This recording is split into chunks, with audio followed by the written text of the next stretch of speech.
pagi saudara, bertemu lagi bersama kami di program Berkat Pagi.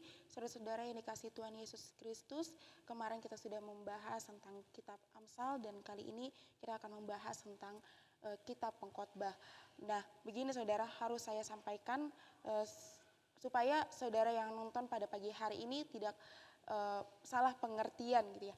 Amsal itu selalu diawali dengan takut akan Tuhan, dengan bla bla bla bla. Kalau pengkhotbah itu disampaikan dulu kontennya, nah baru takut akan Tuhan. Jadi kalau saudara bilang baca pengkhotbah, kayaknya segala sesuatu itu sia-sia, semuanya itu sia-sia.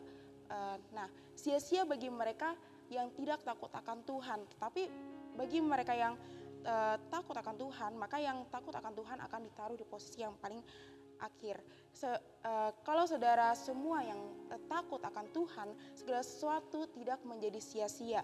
Segala sesuatu tidak menjadi sia-sia, tapi bermakna. Nah, ini dia yang kita bahas dalam kitab Pengkhotbah pasal 1 ayat 2 dan 3. Kesia-siaan belaka, kata pengkhotbah, kesia-siaan belaka, segala sesuatu adalah sia-sia. Apakah gunanya manusia berusaha dengan jerih payah di bawah matahari? Di perikopnya saja sudah tertulis bahwa segala sesuatu itu sia-sia, semuanya itu sia-sia. Nah, menunjukkan bahwa betapa kesia-siaan itu menjadi suatu hal yang selalu dipikirkan oleh Salomo. Nah, semuanya sia-sia. Kamu bekerja sia-sia, kumpul harta sia-sia, kumpul buat investasi sia-sia, semuanya sia-sia karena pengkhotbah melihat tidak ada sesuatu yang kekal di bawah matahari itu. Kata sia-sia diulang berulang kali dari awal pengkhotbah sampai akhir kitab Pengkhotbah. Kalimat paling sering muncul adalah kata sia-sia. Apa maksud dari perkataan Salomo ini? Apa maksud bahwa segala sesuatu itu sia-sia? Apakah itu berarti hidup kita ini sia-sia? Apakah hidup kita ini tidak berarti lagi? Tentu kita harus memahami kata sia-sia ini dalam perspektif yang benar. Tentunya maksud Salomo ini bukan berarti hidup kita ini tidak berguna, hidup kita ini sia-sia.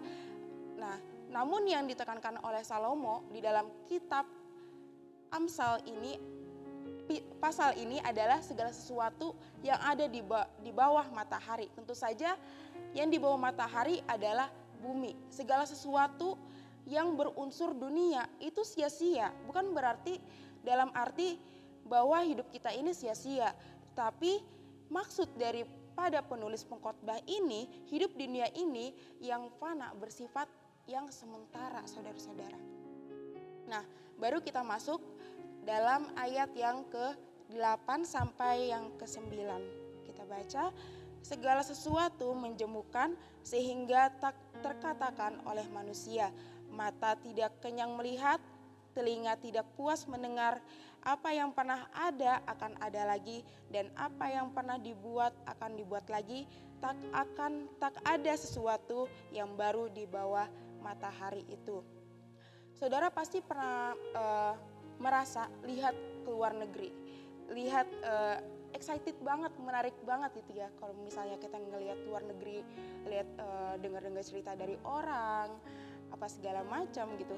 Sesampai kita di luar negeri gitu, tidak sesuai dengan apa yang kita pikirkan, tidak sesuai dengan ekspektasi yang kita harapkan gitu.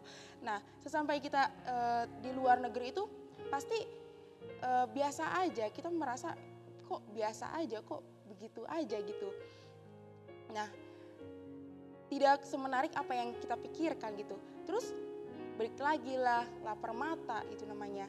Nah, saya yakin ketika saudara pergi ke suatu tempat, pasti pengen beli tas yang bermerek, beli yang tas yang berbranded, apa yang segala macam yang bermerek gitu. Nah, menjadi koleksi, banyak yang ada di lemari, banyak yang gak dipakai, semua sia-sia saudara-saudara. Apa yang ada dulu pernah ada, yang belum ada dibuat kembali. Sederhana aja saudara-saudara. Jadi hari ini nikmati hidup kita, apa yang bisa kita nikmati.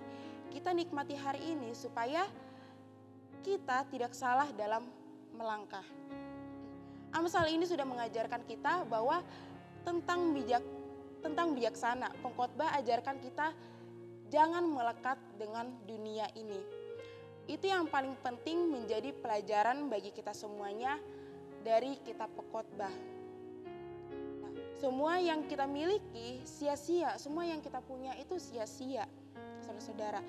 Kalau kita takut akan Tuhan, kalau saudara-saudara takut akan Tuhan, segala sesuatu yang kita miliki, sesuatu yang kita lakukan, semuanya itu tidak akan sia-sia kalau kita takut akan Tuhan, saudara-saudara. Demikianlah firman Tuhan pada pagi hari ini, biarlah dapat memberkati kita semuanya. Immanuel, Allah beserta kita.